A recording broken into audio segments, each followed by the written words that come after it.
All right, good morning, gang. You got the aired out.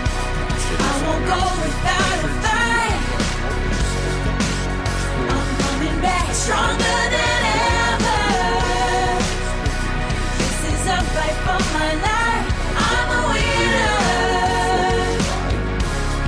Gonna fight the good fight. I won't go without a fight. Gonna fight the good fight. Coming back stronger than ever. Fight the good fight. This is a fight for my life. I'm a winner.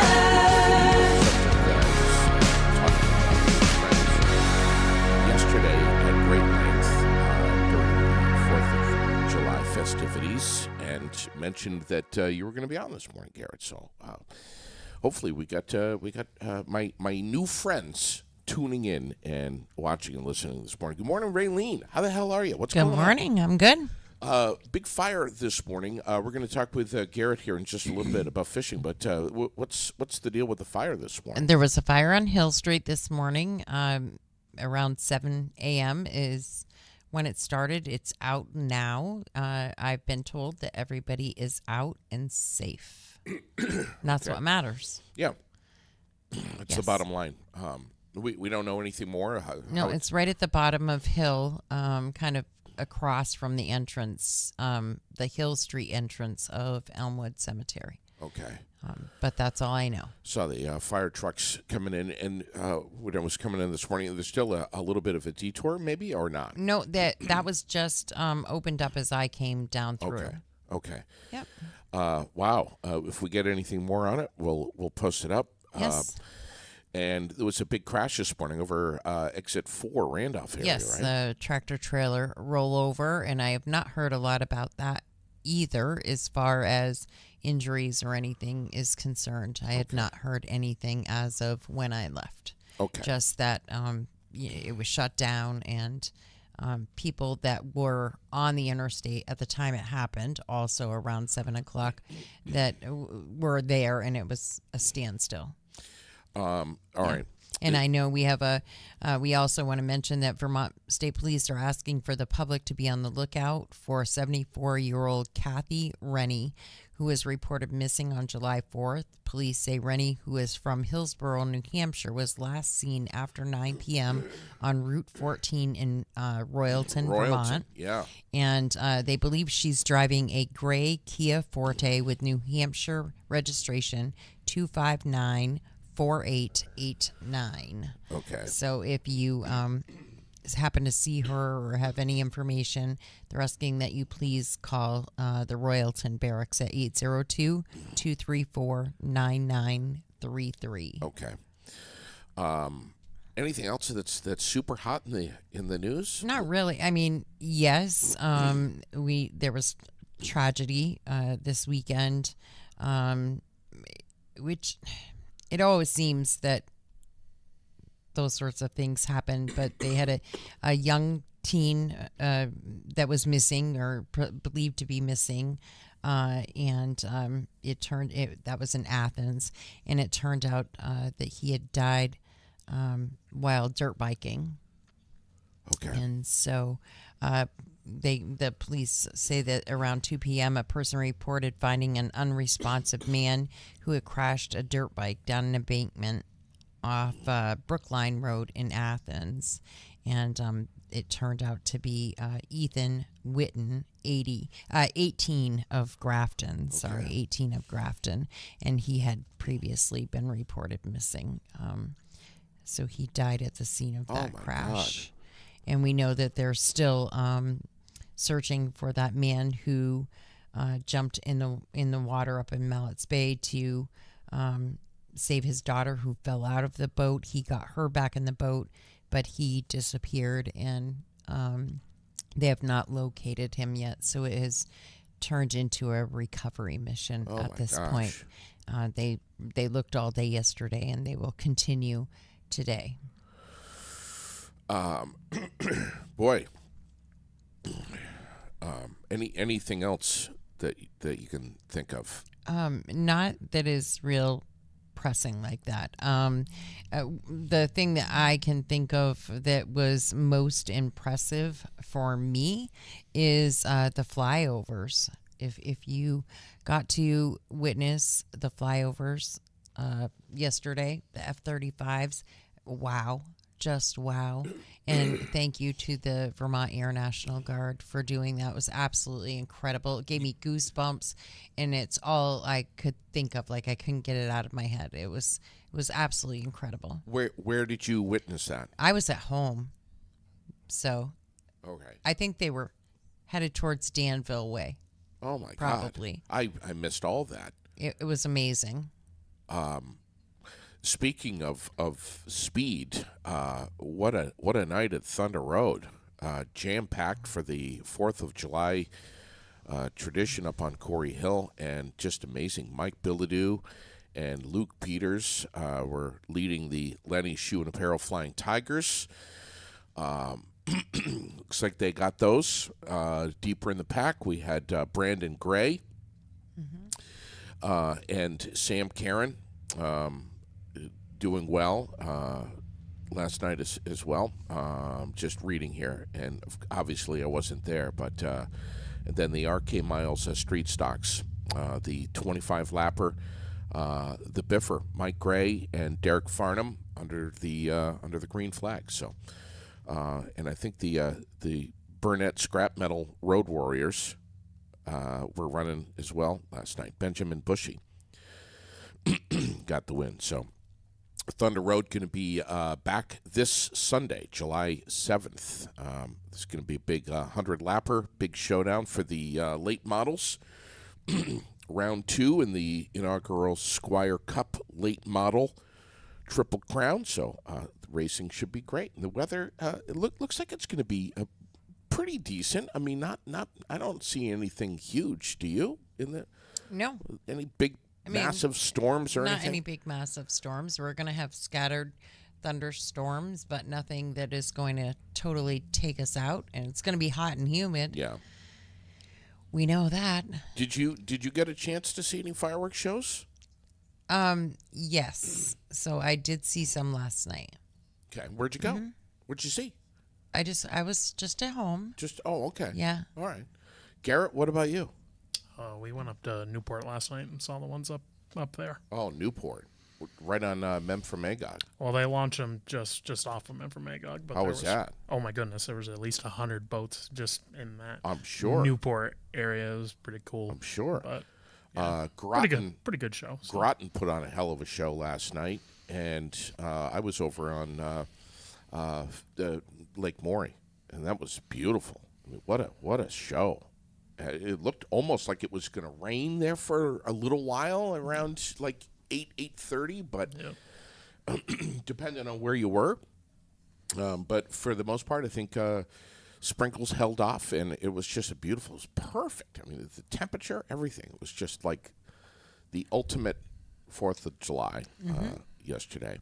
It was a great few days, a great couple of days for sure. I don't regularly eat hot dogs. Yesterday, I put down like half a dozen. And I think I stopped at 3 burgers, but Probably a good idea. the potato salad, the pasta salad, the broccoli salad, the beans. Sat back. When you go to these events, people must cringe at the thought of. Oh yeah. They must go, oh God, he's here. Listen, when you have one of these the big American flag paper plates, and you've put down so much food that it starts getting soggy, you're gonna blow a hole in this thing. You need to back it up with some You reinforcement. just get a new plate. Yeah. Yeah, or just keep putting Put a second one underneath Yeah, it. put a Yeah. second one underneath. That's exactly it. Yeah. Garrett, you understand what I'm saying. So people just say, just fair warning, JD's coming, so that means that everybody's gonna go home hungry because he's gonna eat everything. Then we had the brownies, the chocolate brownies afterwards. Oh my Chase goodness. those back, but and the beans with chunks of bacon in it, and Aubrey made these amazing beans, and they had the molasses in there, and the maple syrup, and a little bit of brown sugar, and just sitting back in my chair and just, you know, just loved the beans. Anyway, let's. Are we good with like pretty Yes. much? Well, Donna wants to know, why do we have guests that don't get a chance to talk? Well, first, Yeah, we you like go to, because we always try to lead off with the news, the current events, do all of that stuff first, and as we tell the guest, and then we turn it over, and that portion of the show starts where they can Right. do their interview. And Garrett knows. Garrett's been on before. He knows what we do here. Good morning, buddy. How the hell are you? I have no complaints. Yeah, you reached out to me, and I'm honored that you did, because you said, listen, man, I'd love to come back on Air It Out and talk fishing, and not only recreational fishing, but what do we say? Semi-professional fishing. Fishing. I guess you could call it the amateur professional level. Best word I could describe it as. Okay, which is where you are. Yeah, I would consider it that. Yeah. Yes. So before we talk about particulars, and I brought my tackle box in, and we're gonna show that. And, Oh, and Lord. frankly, I'm telling you right now, I didn't go through anything. I just took it right out of the barn this morning. You should have told me. I would have brought mine. Do you have a tackle box? Of course I have a tackle box. I have so many questions, but before we go there, I just have to know, like, where was your favorite place to go fishing as a kid, Raylene? Mine? Yeah. I used to any brook. Yeah. I used to travel all over in the car. Sure. With my grandfather, and we go from brook to brook to brook. Yeah. Or my uncle used to take me on the motorcycle, and that's what we do. We just go brook fishing Yeah. all day long. Floating Bridge. Oh, when yeah. I was really little, used to be a really good spot for me until I got a hook Yeah. in my finger. Oh, how deep? Deep enough so that it had to be cut on one end and pulled out. What? Yeah, it was yeah. gross. Holy shit! Yeah, my brother did it to me. He hooked me. Ooh. Yeah, Oh my god. yeah. But it's still fun. I mean, I loved it. I still love it to this day. I love to go fishing. It's relaxing. It's Yeah. fun. Oh yeah. You know, I mean, I've been fishing since I was a kid, but I don't know. It was like a 20 plus year kind of pause. Do you on- put your own worm on your hook? Oh yeah. You clean them yourselves? Yourself? Clean the fish? Oh my god, dead serious. Don't laugh at me, Garrett. Yes, I'm I not, do. I'm not. Yes, I do. I know how to clean a fish. Yes, I do. Yes. You do? Yes. Do you believe him? I don't. I'm serious. It's probably not the best. When was the last time you did it? A couple of weeks ago. Okay. Dead serious. Okay. Which was that. Give him a fillet knife and let's see what happens. No, I'm dead serious. I am probably not the best filleter, or processor, or whatever the hell you call it. But I know how to do it. There are a couple of bones in there. I made a huge mistake that I'm going to admit to this morning, and I'll tell you about it in a little while with my fishing career. But seriously. And the other day, just like it was 2 days ago, I caught a little brookie out of the Waits River, right behind my house. So it was amazing. I love it. It's Orange belly? no, it had the little pink, the little fluorescent pink dots right on the side of it. Beautiful colors. My God. Yep. So I'm just getting word here that 89 southbound, right under the Vermont Route 100 overpass in Waterbury, the right lane is just closed because of a motor vehicle crash. Good gracious. They're doing guardrail repairs right there, so just drive with a lot of caution this morning. We have a couple of questions coming in already. We're headed out fishing today, says Kristen Perry. Stacy wants to know if there's any dead worms in my tackle box. Not in the tackle box, I don't think, but on the fishing line, I just took one off. It was all dried up and crusty. Yeah. And that, those end up in the car. I mean, sometimes we forget, Raylene, to take the. I'm not the only one, right? No, Right. Thank you. it's happened before. It has, and I'm not saying it was by me, but right. Some of us take this stuff so seriously. We have our fishing holes that we kind of like Italians with their recipes. They don't like to share them. You have your secret spots, and they're almost sacred in a sense, where where you want to go, and you go, and that's it. Just like hunters. Do you have a couple of spots that you can tell us that you love? No. Lake X. Lake X. Lake X. Yeah. It's in a 2-hour Radius. radius of Barrie See, this is what I'm talking about. in every direction. This is what I'm talking How about. about favorite spot to take the kids? Yeah. Because that's important. A lot of people. That's right. It's nice to be able to take the kids someplace where it's, that they're going to catch something and it's fun for them. Usually we can go to Newport and fish the river in and around Memphremagog and stuff. I mean, that's usually pretty easy, and there's a few other places, smaller ponds and stuff that we can bring them to and stuff. But I'm gonna show you a couple of photos this morning. One is of this young man who. Is it okay to show his picture? Do you think? Oh, absolutely. All right. I know it is. Who he just caught this magnificent fish, and should we say where it was? Raylene, what do you think? there's no bass in there. Yeah, you can. You know where? Yeah, you told me. Should we share on the air where this was? Do you think? Maybe not. I mean, I think word's out anyway. They stocked it pretty good, and it's been pretty. There have been a lot of pictures posted from a lot of people. All right, so- No fish that big though. Yeah, right. So should we go for it? Should we just say where it was? Go ahead. It was. What do you call it? It was. All right, Rude Pond. Rude Pond over in what is that? That Williamstown, right? Yeah, technically I would consider it Williamstown. And I can't remember his name, Raylene. Landon. I was over there, and Landon was, who I had never met, was fishing from the shoreline at Rude Pond. Ironically, that same morning,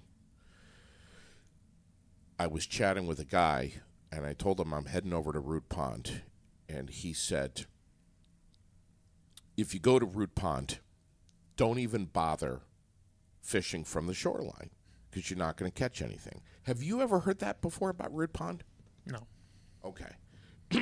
So he was like, you have to be in a kayak, and you have to go out towards the middle if you're going to catch anything decent. You're going to waste your time if you're from the shoreline. Landon's there. His parents out in the middle on kayaks, fishing. Yep. Okay. Didn't have enough kayaks, so Landon's from the shoreline. And I'm thinking, what I was just told, like literally 2 hours before this, that this kid over here is not going to catch anything. His parents are, because they're out in the kayaks. Wasn't 5 minutes later, and he was like, I need some help over here. Help. I need some help. So I had a net. I ran over and I helped him. He dragged in this huge fish. Did we ever? I can't remember if we ever got a weight on that. I think. Yes, you told me the weight. All right. It was like. I can tell you. It was like You show the picture, I'll find the weight. All right. And Garrett, I think I showed you this picture too, right? Didn't I Yeah. show you this picture? Yeah. I was so impressed. Here it is. 4.5 pounds. That's incredible. All right, let me show this picture here on the screen so everyone can see it. Look at this. 4.5 pound. Is that a smallmouth or Largemouth. that's a largemouth? How long was it? I don't know. That I don't think I know that part. I don't think she told me that part. 19-ish, Yeah. I think. Does that sound about right? Yeah. Usually a 19, 20-inch fish is Right 4 around pounds. that weight. Okay. 4 pounds, give or take. Mm-hmm. And I was so happy for this kid. I was so happy for him. You know, it was literally like the first fish that he had ever caught. Yeah. And I was like, "You go, man." His mom His Graham. or Graham sent me a picture of the lure that he was using. Which, if I can find it, I'll share it with you. But anyway, I was so impressed. I was like, "Oh my God, it's just so awesome." Here it is in the cooler. I mean, and a smart kid to be, bringing a cooler with some ice, which I never do. Right. Because, look- you know. Yeah, I get my head in my ass a lot of the time, Raylene. Most people know that. But I mean, it was just a beautiful fish. I mean, I was impressed, but I was also really. It's strange the feeling of joy that you feel for someone. Yeah. Especially someone who's just like when they bag their first buck or whatever. I mean, it's like this kid was on top of the world. And he's like, should I keep it? Should I keep it? Damn straight. What's the rule on that, by the way? Well, I mean, bass season starts like the weekend before Father's Day. Okay. So you can keep them all the way until like the end of October, November, something like that. All right. I don't remember the exact date. But What's the Yeah. biggest you ever bagged? the biggest one I've ever caught, Yeah. a largemouth, it was 23 inches long. Wow. And weighed 7 pounds 5 ounces. Oh, my God. Wow. Around here? 2 hours. Radius? radius 2 of hour Barry. radius? 2 hour radius of Barry. Yep. Is that what you rather fish for as bass? Yeah, that's pretty much all I fish for primarily. So they're Yeah. they're so fun to catch. I mean, Do you eat them? No. No? No, that 7.5 went right back into the lake. So So explain to me why. why Yeah, did I throw it back, or yeah. why do I throw them back? Both. I mean, I throw them back because I fish a lot of tournaments. I mean, we're not gonna. I mean, unless they are dead, which would never ever want that to happen. Yeah. You'll have to do something with them, and most of the time I will take it with me, or whoever I'm fishing with will take them with me. But just the thought of throwing back a 7.5 and you go back to that same place a year later, what's he gonna be? A pound heavier, half a pound heavier. I mean, just knowing that a fish has grown to that size, and the potential for it to grow even bigger is. And Like so mine then you're is always mind-boggling seeking to that. me. Now you're back there to catch that fish. That monster. You're Right. you're always looking to better what you've already caught. Yeah. So Part of the a little bit of the discussion that I had yesterday, and I was curious about it, and I'm like, you know what? I'm going to ask Garrett tomorrow morning. Do these fish, if you don't catch them, they get so big and so old that they're just like into they're getting geriatric, and they just die?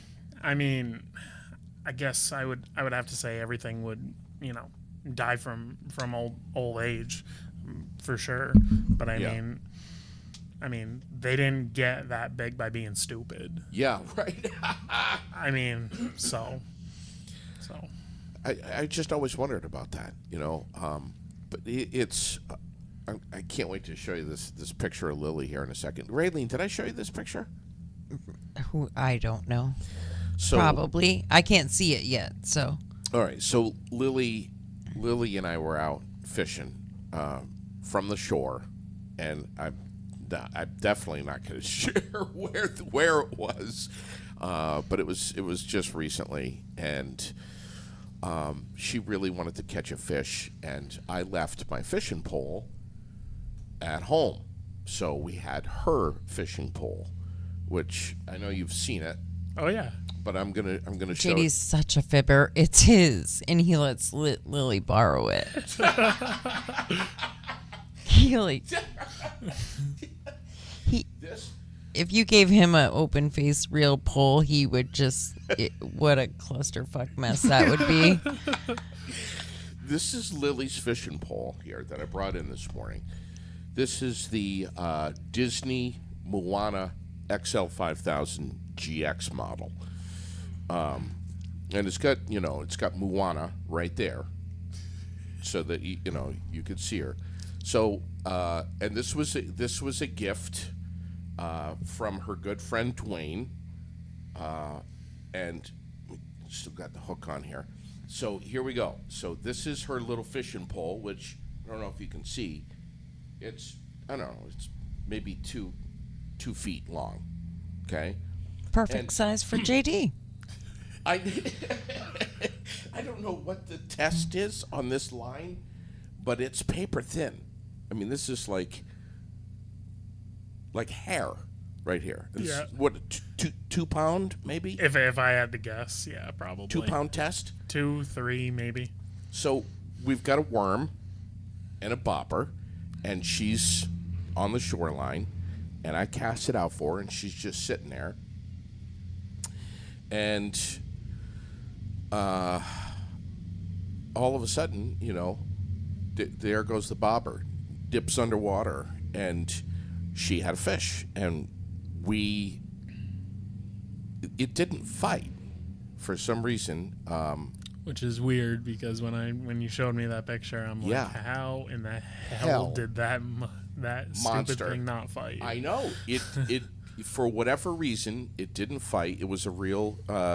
We had a night crawler on the end of the line, and it started to fight just at the end. But we were literally just dragging it through the water, and of course I'm coming unglued, and That's hard to believe. Lily's like, Dad, will you relax? You're screaming. And so I had my net. Thank God I had my net, because I don't think it would have. I think it would have snapped the line. Yeah. And I grabbed my net and we scooped it up, and it was just under. I think it was 3.8.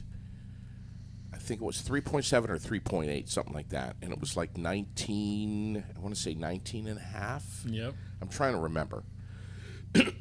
But here it is. Here's the fish that she got. And I was, oh my God, I was so freaking proud. There it is. Look at the size of that monster. And that's a smallmouth. Smallmouth are more brown, Okay. more brownish, and a largemouth is more white and green, but they got the dark Line. black lateral line. Line that, yes. Like basically right from back. They're, And that's mainly the difference, right? yeah, pretty it. much.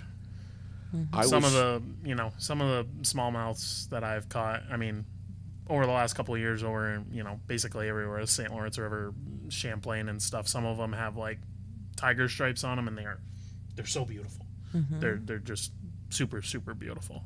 Yeah. Earthworm. That's is that the best way to fish? Or what say you about earthworms? Is it I know you're a lure guy. Oh yeah. But I mean, if you're just you're trying to get your kids involved and doing it that way, yeah, absolutely. And just hook and a night crawler. I mean, Yeah. Do you make It's a any of staple. your own lures? I have idea has started to cross my mind, but I Really? have not started to do it myself yet. It's actually an art. And Yeah. it's Oh, a lot wicked. of work. And Yeah. Yeah, you can buy all different types of molds and stuff on Bass Pro Shops and different places and stuff. But my uncle who lives in Florida, he does a bunch of his own and stuff. So, That's but- amazing. but yeah, the idea has crossed my mind. We're going to open up tackle boxes here in a second, and you're going to show us a little bit. I'm going to show you mine. But first, what you have a tournament coming up, right? Yeah, July 24th through the 26th, Okay. Let's talk Local? about that. Yeah. Lake Champlain local. Mm-hmm. It's the Bass Nation regional qualifier. The format for Bass Nation changed this year. There are no more state teams, so anybody who is in a Bass club and is a Bass member can fish any one of these regionals. I mean, thankfully this one's on Champlain this year, which will be pretty cool. I mean, last year we had to go to the Potomac in Maryland, and the year before that it was on the St. Lawrence River. I mean, I don't know where the northern one will be next year, but I was going to say, you travel all over to do this. You even go south. yeah. Last year you had a chance to go south I did after go- you I did go advanced, south. right? Yep. Yep. Yeah. Last year I won at the Potomac River. Last June, to make it to nationals for the second straight year at Lake Hartwell. That's a spotted bass fishery. You want to talk about a really, really cool looking fish? I mean, it looks almost like a largemouth, but they fight like a smallmouth, and they're really fun to catch. But yeah, the year before that was at Pickwick in Alabama, and We had you on the air talking about that. yeah, yeah. So, we'll fish the regional in like 3 weeks and see what happens. The nationals are Grand Lake in Oklahoma this year, so in early November. So if we can finish in the top 20, we'll get to go back for a third straight year. So we'll see. Now you say we. So tell me about that. I mean, I say we. I mean everybody who supports me. I mean my family, and so on and so forth. All my sponsors. I mean, I wouldn't be in any of these positions if it wasn't for any of my sponsors. I mean, some of the companies that I'm partnered with that I get. Well, let's hear them. Let's hear them. Throw them some love. I mean, my biggest sponsor this year has been Green Mountain Sporting Goods in Irisburg, Vermont. I mean, I've known those guys for the past couple of years. Just incredible people, Brian and Trish. I mean, they're incredible people. They've been so gracious and extremely helpful for me getting to where I am. This year so far, and last year obviously. Dudley's over in East Montpelier. They're one of my sponsors this year. Bob's Quick Stop in Awesome. Irisburg as well. I mean, some of the companies that I'm partnered with, Kistler Rods. They're a veteran-owned rod company out of Texas. X-Zone Lures, Woo Tungsten. I mean, yeah, getting help from those guys. I mean, has been absolutely awesome. I'm very grateful for everything that has happened to me so far. We support you so much, and when we know that you want to come in here and share our microphones and our cameras and throw some love at your sponsors, that's what we're all about. Yeah. Because I mean, look at you're a local guy who's doing some extraordinary things, and you've been a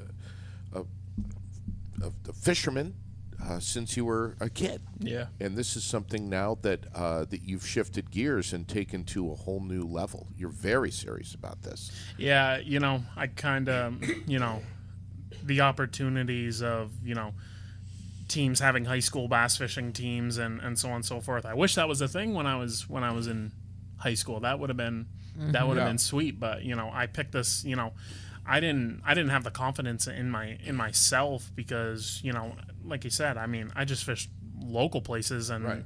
and so on and so forth, pretty much from, you know, when I was a kid all the way up through when I was a teenager. Yeah. But, you know, I mean, I've had, you know, Chris and I have been on here before. Yeah. And he's one of the biggest reasons why I'm in this position. I mean, him and I started, I mean, he's known me since he, you know, covered me when I was in high school, when I was pitching. But yeah, I mean, him and I fished Champlain quite a bit, and you know, started to, you know, catch smallmouth on Champlain and learn more about them and stuff. And you know, that's what started this, as far as like, you know, if I jumped into a tournament or if I joined the club, you know, and learned more things, then I have more than a puncher's chance to do good in a tournament. So I can't remember Chris's last name. Martin. All right, and you both were in here. Yeah. Are you? Is it a duo? Are you guys like a team, or are, we there more fish. people? He's our tournament. He's our president for the Rutland Bass Club. But we did. It's not the Rutland Bass anymore. We voted on a name change this year because, I mean, we're not just Rutland. You know, not just Rutland County. I mean, it's the name is changed to the Chittenden County Bass Club, because I mean, we fish everywhere in Chittenden County, including Rutland County. I mean, all of our full day tournaments are on Lake Champlain. Yeah. Those are our weekend days, and then all of our weeknight tournaments are just 4-hour tournaments. Those are in Rutland County, you know, Bombazine, Dunmore, St. Catherine, places like that, and southern Lake Champlain, you know, Benson and Larrabee's and stuff. But I mean, yeah, our full day tournaments, I mean, we come up north. I mean, our first weekend tournament was out of Converse Bay in Charlotte. You know, we have one coming up, a weeknight tournament on Bombazine, but we launch out of Guillemette, which is Apple Island, just you know, up in the inland sea. So, you know, it's. So here I'm fascinated. I didn't even know there were night tournaments. I mean, that's 4-hour tournaments, you know, usually start at, you know, 3:30 in the afternoon or 4 o'clock in the afternoon, fish till 7:30 or 8. yeah. You know, it's not dark until whatever 9:30 now, so it's, you know, that's. So you're traveling. You're putting some miles in. You and Chris. Yeah. And it's not just miles, but it's time. Yeah. It's time. I mean, it's love. It's love of fishing, but it's a huge commitment and a sacrifice It's huge. to put this time in. It's huge. And here you are, local guy, married. How many kids? 4, 4 kids. Yeah. How old are they? 8, 5, and twin 2-year-olds. How the hell do you do this, bud?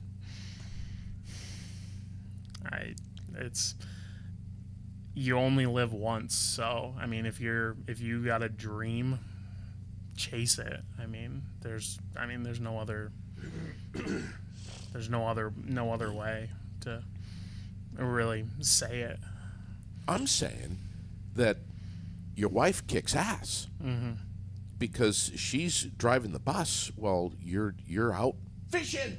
Yeah. Wow, what a great lady. Yeah.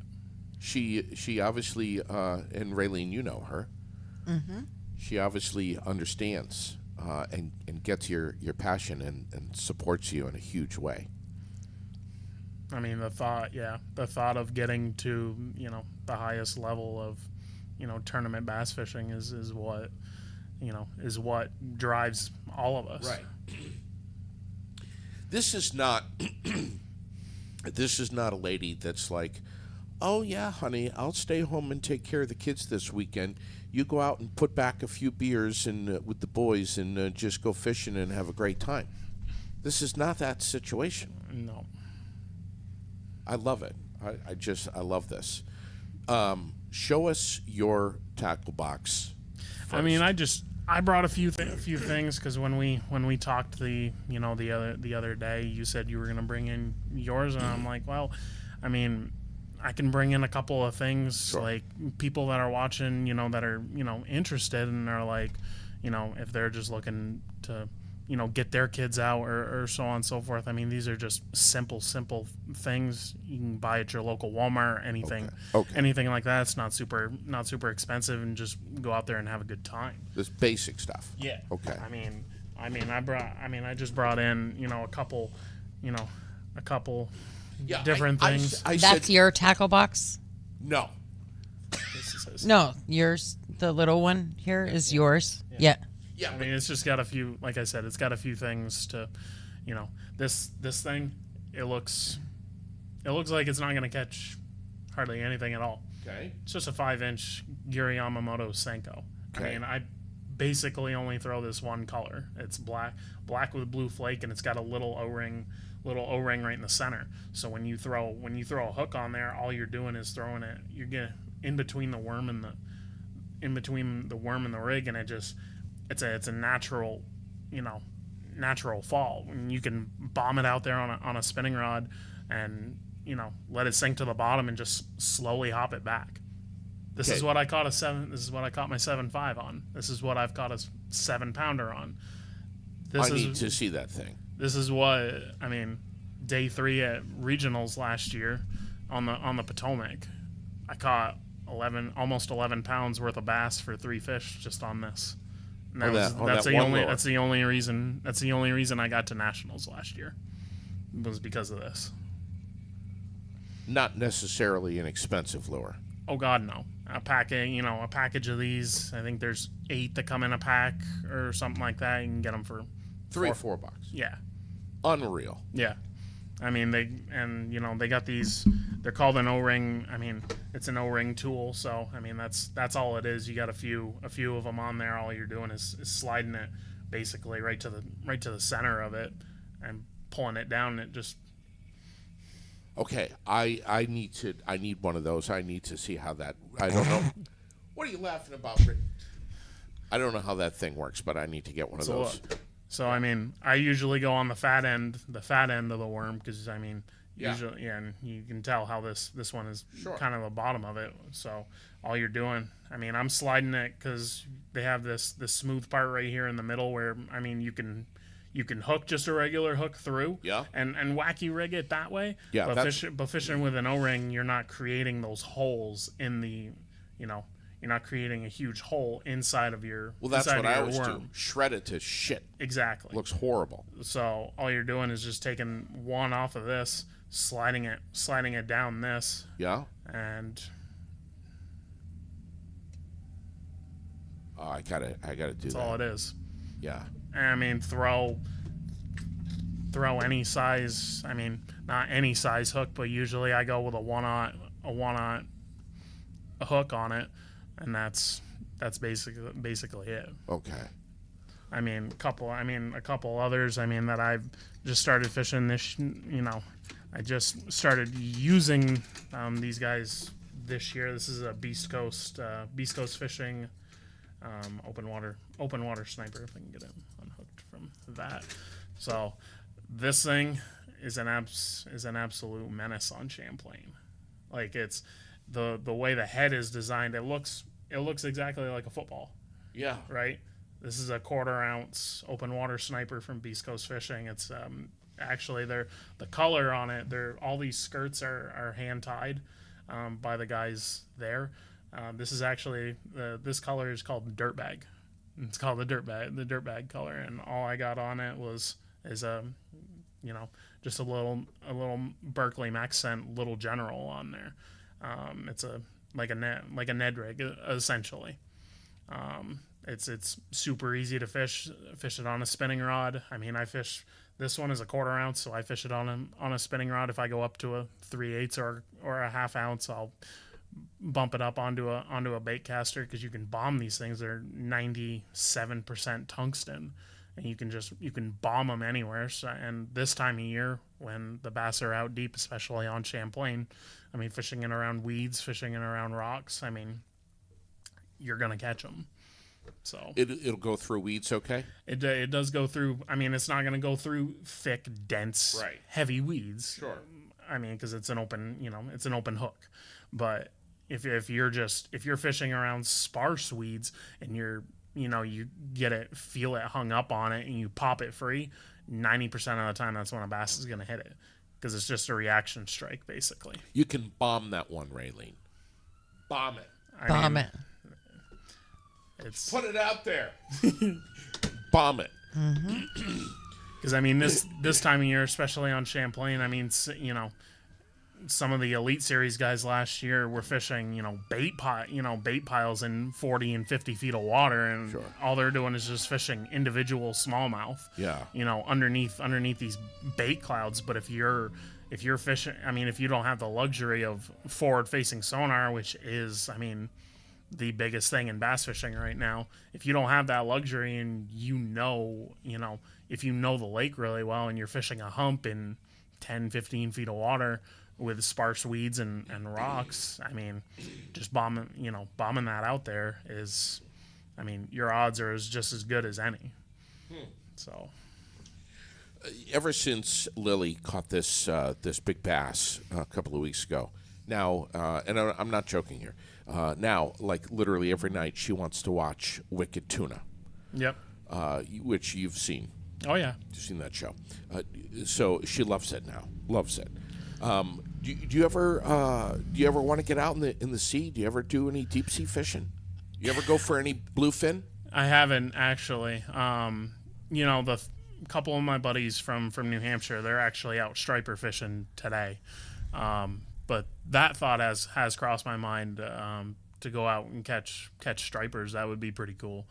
But you haven't been. I haven't. No. You've never been deep sea. Correct. Would you like to go sometime? I think it would be fun. You just snag something huge. Last year at Lake Hartwell, I believe it was day one at Lake Hartwell. I caught about a 5 or 6 pound striper. I was truthfully pissed because all these fish were jumping. We were fishing.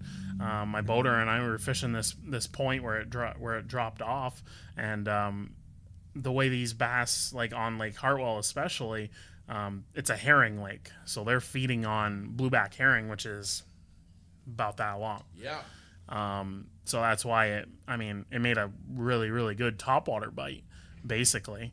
But when these bass get to schooling on these blueback herring, I bombed it out there and started running it right through that school. I set the hook. I'm like, oh hell yeah, finally, because I didn't have a fish in the live well at that time. I hadn't been able to put a good piece together like during practice. So I was I bombed it out there and I started reeling through it. I set the hook. I'm like, oh sweet, finally.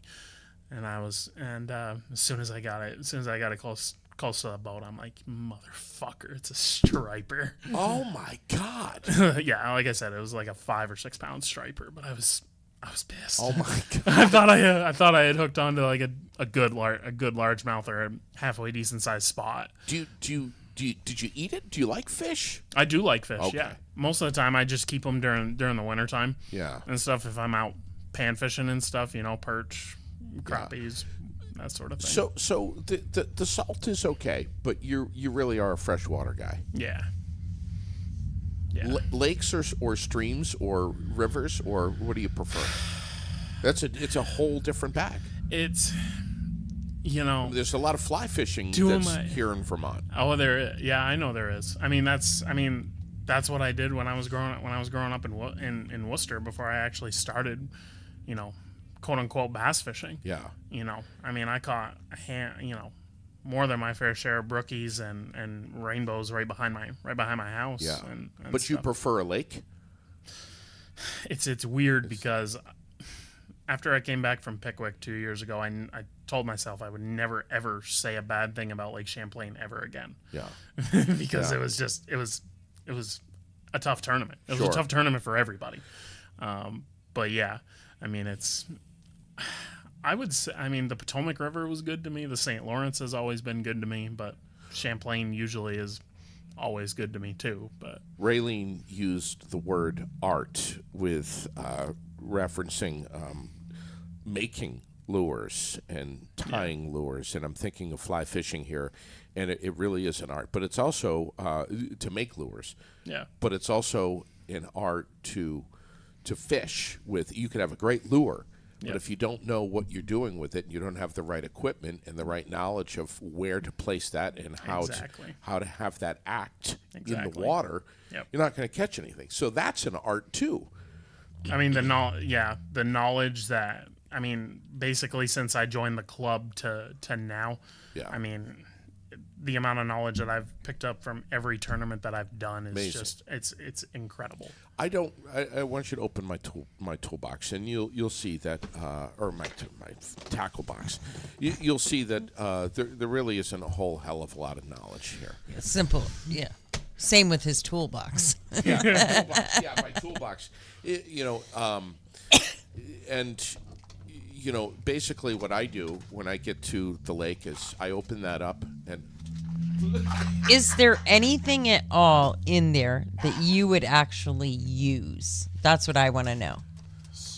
Well, I got Raylene, I have my fishing license in there. Well, Okay. I want to know if there's actually one thing in there that he digging around. If he said, "Yeah, I would use that."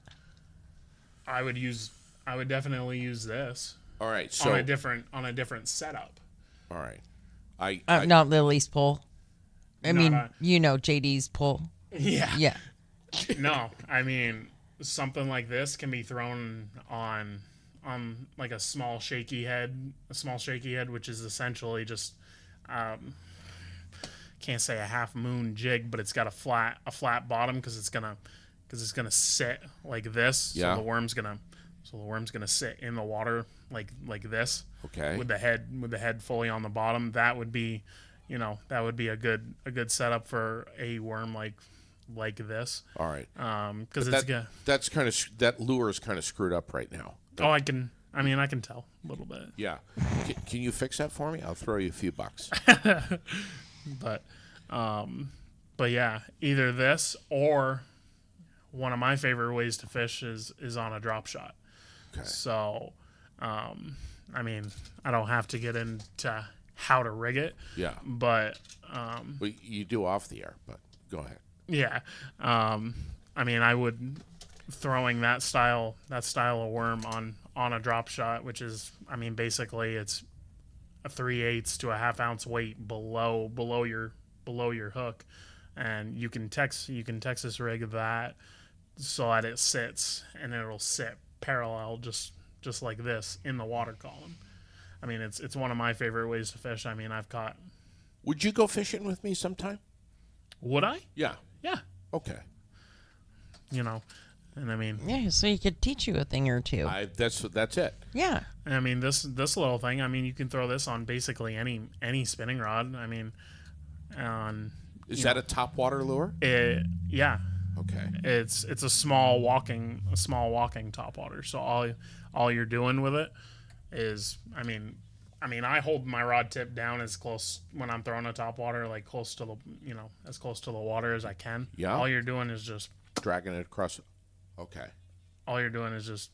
flicking that rod tip, and all right. all this is gonna do is gonna go. I found that lure. It was stuck in a tree. But isn't that supposed to have like the plastic flap in the front? Not necessarily. Not necessarily. Not I didn't know if it broke off or whatever. No. But that's a topwater lure, and use it at night. Can you use a topwater lure during the day? Oh, absolutely. You can. Absolutely. Okay. Yeah. Wow. All right. That's interesting. Yeah, I've caught a lot. I mean, I've caught a handful of bass, especially during the middle of the day. Okay. What about the famous Rebel, red and white? Popper? No, I don't know what a popper is. Okay. It's a little spoon thing, red and white. Oh, like a daredevil? Daredevil. Like a daredevil. What did I say? Rebel? Yeah. Can we edit that out? No, we Daredevil. don't edit here. Damn it! I'll Daredevil. tell you if you take that little thing, or maybe even upsize just a little bit, go to Marshfield Dam, you'll probably catch every pike and pickerel that's in there. With a daredevil? Oh, 100%. Really? Yeah. No kidding. I wonder what it is about that. They're About the daredevil. they're clueless. They see something flash and they're just And the daredevil's been around forever. a long time. That last lure that you had there, the top water? Yep. Please, dumb question, but do you use any weight with the top water? Not at all. No, none at all. None whatsoever. So you can't get the lure out there very far. You I mean, can't you can. bomb it. You can. I mean, that one's got weight Okay. on the inside of it, so you should right. be. I mean, But otherwise, don't weight anything that's dragging across the water. No weight at all. Okay. All right. I mean, I got this one in here. This is what you would consider a popper right here. I mean, the way it's got Oh yeah, the flat front the cuffed front. Okay. So with the way this one works is it'll walk. there. Okay. And you can do it either way. You can work it just like a traditional popper where it just makes that. Do you ever say, I've never caught a fish on this lure. It's been 15 years. It's going in the trash. Or No. I'm gonna give it to my best friend I don't think so so. that I can catch a bigger fish than or I a don't think fish. I don't think so. All right. I'm trying to think, but I can't think of anything in particular. I've also heard people say corn is the way to go. Raylene said that. I did not. she was like, well, is we the used only way to to go. we used to use corn on Nelson when we would fish at night for bow pout. Oh, really? Yeah, that's what my grandfather used to always use corn. Yep. for the sunfish. No, Okay, what's the bow pop? Bullpout. What is that? Catfish. Oh, catfish. Like a small catfish. Yeah. Okay, all right. Did you eat those, Raylene? yeah, we did. You did. They're really good. They are really They're good. really, really good. Wow. I didn't like cleaning those. Those are a bitch to clean. They're a pain And in so the ass. Why? my grandfather's who taught me how to clean fish to begin with, and he tried, and I mean, I can do it. I will do it, but I don't like to clean them. They're a pain in the ass. They are a pain in the ass. What? How so? Why? Because of where you have to hold them on the back of their fins. They have these little horns Okay. on the back of them, so you got to grab them like this, so that way those horns don't Get you. get you because Really? they hurt like a motherfucker. Yes, they do. Yeah. Okay. No kidding. Last weekend, well, I was supposed to fish a BFL on Oneida last week, which was in western New York. I caught a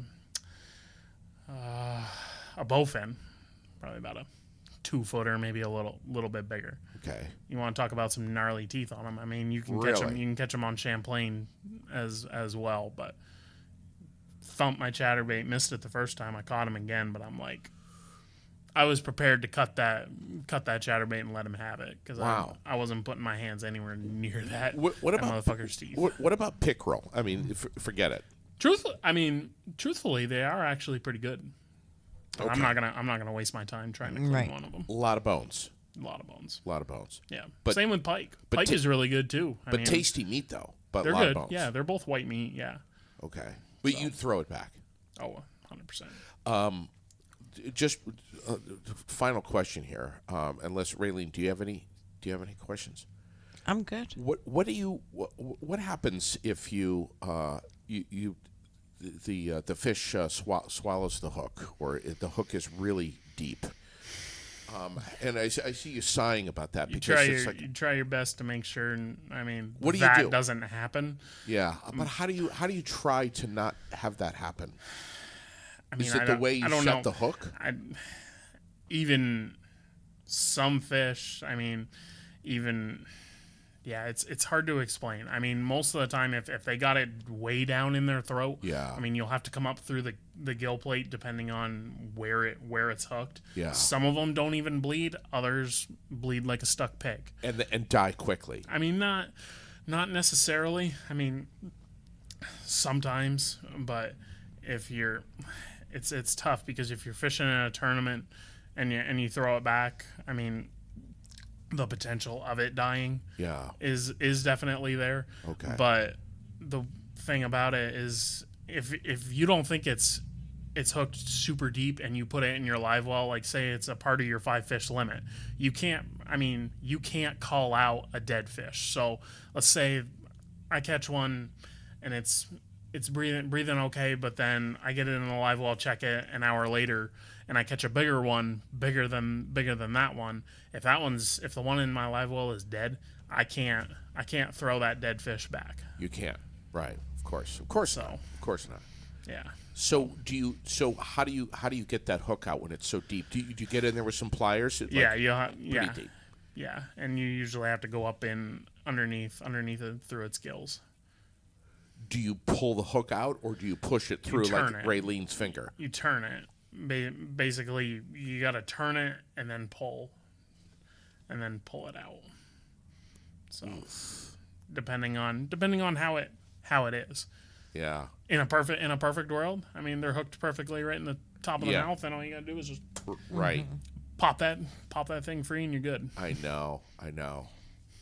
It's amazing. Yeah. Good luck.